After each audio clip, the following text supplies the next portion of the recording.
ئەزان ئینسان لە کاتێکا ئەبێ بە موچەخۆر و عاشخۆری دەوڵەت و حکوومەت و کەسێک زەلیل لەبێ بەدەستێەوە، لە کاتێکا واز لە ئەرز و ئاو و کشت و کاڵ و لادی خۆی ئەهێنەیەتە شارەوە، ئەبێ بە پۆلیس و ئەبێ بە مۆزەف و دەست لە حکوومەت پانەکاتەوە، ئەمە سەرنجامەکەیەتی.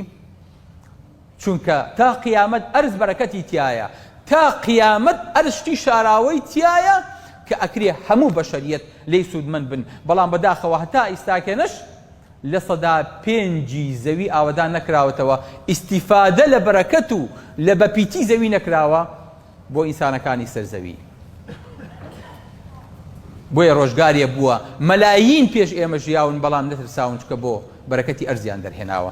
بۆیە پەپوو سولەیمانە فەرمێ ئەلا يسجد لله الذي يخرج الخبأ في السماوات، ئەو خوایی کە لە ناو ئەرزە ئاو دەرێنێ، پەنهانەکان دەرێونی هێنەکان دەرێنێ.